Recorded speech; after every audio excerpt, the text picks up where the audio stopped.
अस्सलाम वालेकुम नाजरीन, मैं हूं जावेद बागेट और आप देख रहे हैं प्रोग्राम तफ्तीश। नाजरीन, तफ्तीश में आज मैं गुफ्तगू करूंगा हेल्थ के हवाले से कि क्योंकि वफाकी दारुल-हुकूमत में जो हेल्थ की सहूलियात हैं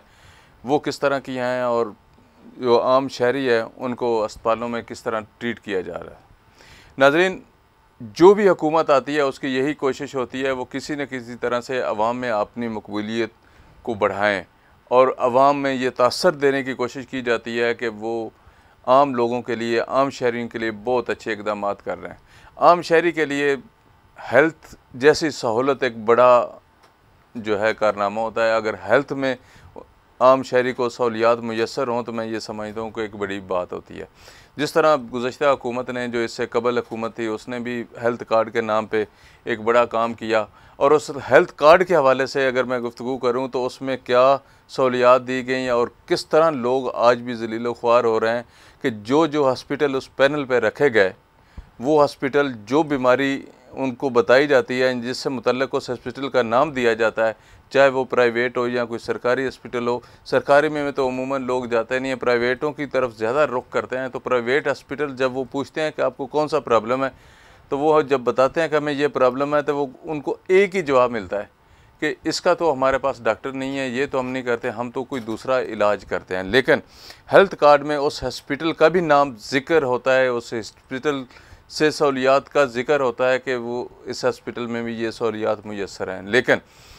वो सहूलियात मुयस्सर नहीं होती। अवाम परेशानी के आलम में जगह जगह पे धक्के खाने पे मजबूर हैं। तो मौजूदा हुकूमत जो इस वक्त एक मुख्तलिफ़ जमातों की हुकूमत है, इन्होंने भी हेल्थ के हवाले से अपने आप को बड़ा मुतारफ़ करवाया और कहा कि हम ऐसा प्रोग्राम लेके आ रहे हैं जो आम शहरी की ज़िंदगी के लिए इंतहाई आसान होगा और उसको बुनियादी जो सहूलत है हेल्थ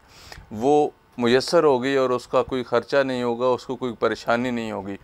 तो मैं यहाँ पे सिर्फ बात करूँगा पिम्स अस्पताल की, क्योंकि वफाकी दारुल-हुकूमत में पिम्स अस्पताल एक बड़ा हॉस्पिटल है जो पूरे पाकिस्तान में नहीं पूरी दुनिया में जाना जाता है। तो नाज़रीन, पिम्स अस्पताल में क्या सहूलियात हैं उसके बारे में आपसे मैं तफसील से गुफ्तगू करूँगा और बताऊँगा कि पिम्स में सहूलियात हैं या नहीं हैं। अमूमन पिम्स में लोग धक्के खाते नज़र आते हैं, पर्चियाँ हाथ में पकड़ी होती हैं, दवाइयाँ नहीं हैं, ऐसे ऐसे इश्यूज़ हैं जिसकी मिसाल नहीं मिलती है। पिम्स जैसे हॉस्पिटल में अगर कोई मरीज़ आ जाता है तो उसको सबसे पहले खून फराहम करने वाली कंपनीज़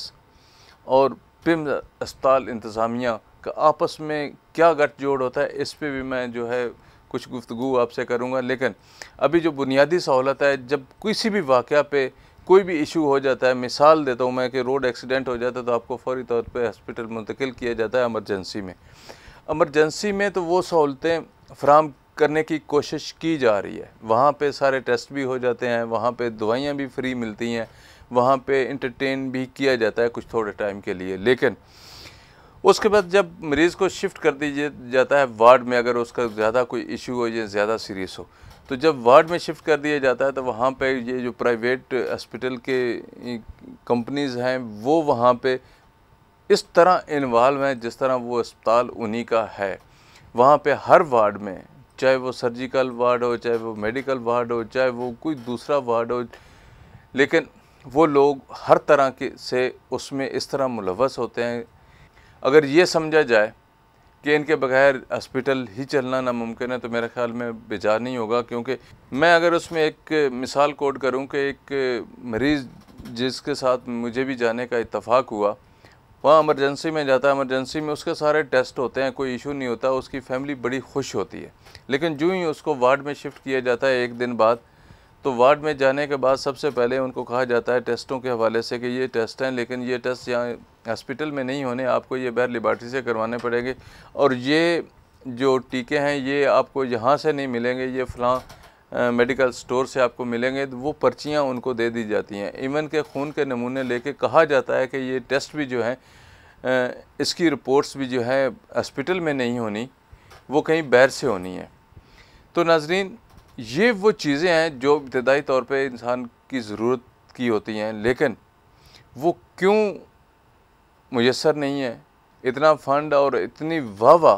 की जाती है कि हम आम शहरियों के लिए ऐसी मेडिकल की सहूलतें फ़राहम कर रहे हैं जिसकी मिसाल नहीं मिलती है।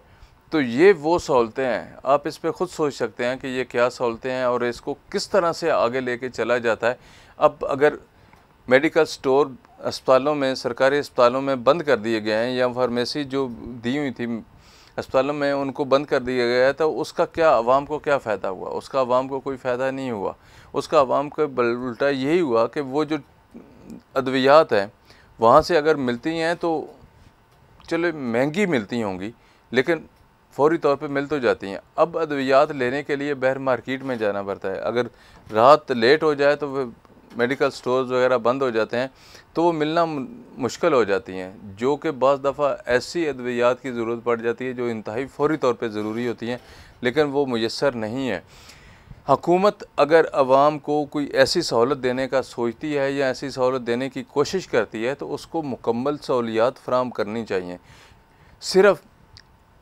ये नहीं होना चाहिए कि आपने सिर्फ सहूलत वो दी है जो इब्तदाई तौर पे तो उसको मुयस्सर है, लेकिन थोड़े से टाइम के बाद जो है वो उसका उससे ज़्यादा उसको ख़र्चा करना पड़ता है, उससे ज़्यादा उसका नुकसान उठाना पड़ता है, उससे ज़्यादा उसको तकलीफ़ बर्दाश्त करनी पड़ती है, उससे ज़्यादा उसको परेशानी का सामना करना पड़ता है। तो ये वो चीज़ें हैं जो इब्तदाई तौर पे आम शहरियों के नाम पे कहा तो जाता है कि हमने हेल्थ के मैदान में इतना कुछ लगा दिया और ऐसे ऐसे हॉस्पिटल्स में ऐसी ऐसी सहूलियात फराहम कर दी गई हैं, लेकिन मेरा जहाँ तक ख्याल है, जो मेरी रिसर्च है या जो मैंने इस पे इन दिनों सर्च की या उसमें देखा, तो मैंने सिर्फ एक ही चीज़ देखी कि इब्तदाई तौर पे तो कहा जाता है कि ठीक है, लेकिन जो ही थोड़ा टाइम गुजरता है तो उसके साथ वो सारी सहूलतें ख़त्म हो जाती हैं। सहूलतों का वो फुकदान अवाम को इस कदर ज़लील करता है और इस कदर रुसवाई का बायस बनता है कि वो परेशानी के आलम में मरीज़ हॉस्पिटल से ले जाने पर मजबूर हो जाते हैं। और उसके अलावा यहाँ पे क्या ऐसे लोग हैं जो ऐसी अद्वियात या ऐसी चीज़ें महंगे दामों फ़रोख्त करने में मसरूफ़ हैं? क्या वो ऐसे लोग हैं यहाँ पे जिनका डॉक्टर्स के साथ, मुख्तलिफ़ डिपार्टमेंट के साथ कोई कमीशन का लेन देन है? अगर ऐसे लोग यहाँ पे हॉस्पिटल में घूम फिर रहे हैं और वो डॉक्टर के साथ अटैच हैं, डॉक्टर्स हजरात जो लिख के देते हैं वो बाकायदा लेबार्ट्री का नाम लिख के देते हैं, मेडिकल स्टोर का नाम लिख के देते हैं कि और अपनी चिट देते हैं, उस पर अपना नाम लिख के भेजते हैं। तो नाज़रीन, ये कुछ अरसा पहले भी मैंने इस पे एक प्रोग्राम किया था और मैंने इस पे एक ख़बर भी दी थी कि वो जो नाम लिखे जाते हैं उसका मतलब यही होता है कि ये पर्ची जो आ रही है ये मेरी आ रही है, इसमें जो आपकी हमारी कमीशन तय है, ये जो अद्वियात आपसे ख़रीदी जाएंगी आप अपने मर्ज़ी का रेट लगा लें इसको, उसमें जो मेरे साथ आपका तय है वो आपको मुझे देना पड़ेगा। तो नाज़रीन, ये वो इब्तदाई चीज़ें हैं जिनसे छुटकारा इंतहाई ज़रूरी है। अगर इससे कमीशन माफिया से हम छुटकारा हासिल कर लें तो मेरा ख़्याल है कि ये अद्वियात न मिलने वाली बात ख़त्म हो जाएगी। अद्वियात हॉस्पिटल में ही मुयस्सर होंगी,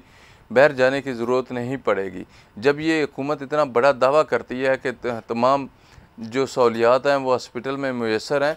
तो वो ये सारी चीज़ें मौजूद होनी चाहिए और ये सहूलियात मुयस्सर होनी चाहिए। टेस्ट के हवाले से इंतहाई परेशान कुल सूरत हाल है कि जो टेस्ट थोड़ा सा बेहतर होता है, जिस तरह सिटी स्कैन है या अल्ट्रासाउंड है, उसके लिए आपको टाइम